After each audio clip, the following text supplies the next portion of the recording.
जय श्री हरमिलाप साहिब जी। सुना प्रश्न ऋषियों का और बोले सूत जी ज्ञानी।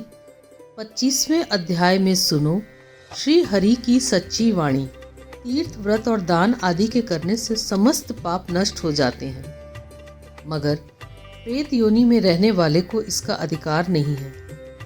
तुम्हारे दुख को देखकर मैं अत्यंत दुखी हूँ और तुम्हारा दुख दूर किए बिना मुझे संतोष नहीं होगा।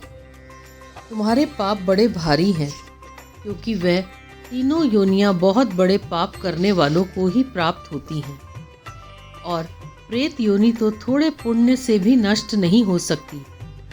लेकिन मैं तुम्हें इस योनि से अवश्य छुड़ाऊंगा। इसलिए मैंने जो कार्तिक का व्रत किया है उसका आधा पुण्य तुम्हें देता हूँ, क्योंकि यज्ञ, दान, तीर्थ सब के सब निश्चय ही कार्तिक व्रत के पुण्य के समान नहीं है।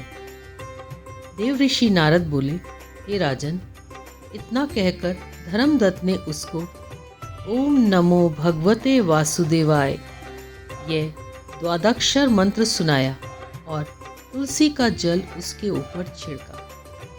बस फिर क्या था, क्षण भर में वह प्रेत योनि से छूट प्रज्वलित शिखा के समान दिव्य रूप धारण कर लक्ष्मी के समान सुंदर हो गई। तब वह धर्मदत्त को दंडवत करके प्रसन्नता से गदगद होकर बोली, हे ब्राह्मण, आपके आशीर्वाद से मैं इस घोर नरक से छूट गई हूँ। मुझ पाप सागर में डूबती हुई के लिए आप नौका के समान हैं। नारद जी ने कहा, हे राजन, अभी कल्हा इसी प्रकार कह रही थी कि वहाँ विष्णुगण एक देदीप्यायमान विमान लेकर आए।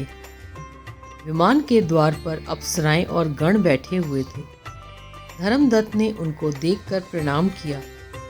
पुण्यशील और सुशील नामक भगवान विष्णु के गणों ने धर्मदत्त को अपने हाथों को ऊपर उठाकर अभिनंदन करके कहा, हे द्विजश्रेष्ठ, आप धन्य हैं जो सदा भगवान विष्णु के व्रत, कथा और सेवा में लगे रहते हैं। आपने जो अपने बाल्यकाल में पवित्र और शुभ कार्तिक व्रत किया था, उसके आधे फल से आपने कलहा के पूर्व जन्म के एकत्रित पाप नष्ट कर दिए हैं।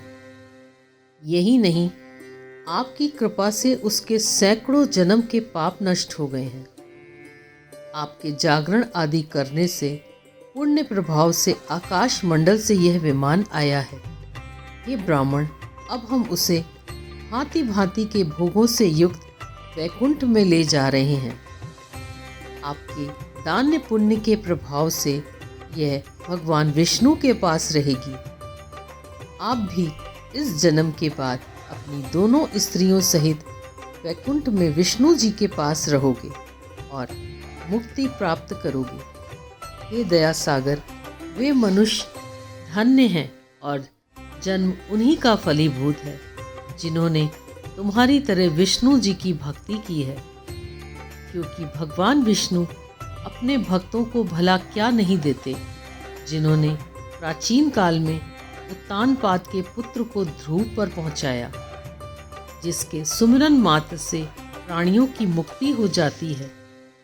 प्राचीन काल में विष्णु जी ने केवल अपने नाम के स्मरण से ही आप द्वारा पकड़े हुए हाथी को हस्त योनि से मुक्त करके जय नाम देकर अपना पार्षद बना लिया।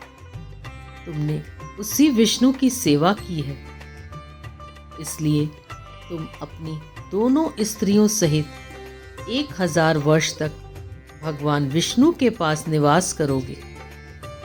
जब तुम्हारा पुण्य क्षीण हो जाएगा, तब तुम सूर्यवंश में अपनी दोनों रानियों के साथ राजा दशरथ के नाम से प्रसिद्ध होवोगे, तथा यह कलहा तुम्हारे आधे पुण्य का भागीदार होने के नाते तुम्हारी तीसरी भार्या होगी। वह भगवान विष्णु पुत्र के रूप में तुम्हारे पास रहेंगे और देवताओं का कार्य करेंगे। विष्णु जी को प्रसन्न करने वाले तुम्हारे कार्तिक व्रत से अधिक महत्वपूर्ण यहाँ दान, तीर्थ आदि और कोई भी नहीं है। हे दया सागर, तुम धन्य हो क्योंकि तुमने जगत गुरु भगवान विष्णु को प्रसन्न करने के लिए कार्तिक मास का व्रत किया है, जिसके आधे पुण्य के फल की भागीदार कला है। इस समय हम इसे अपने साथ विष्णु लोक में ले जा रहे हैं। जय श्री हरमिलाप साहिब जी।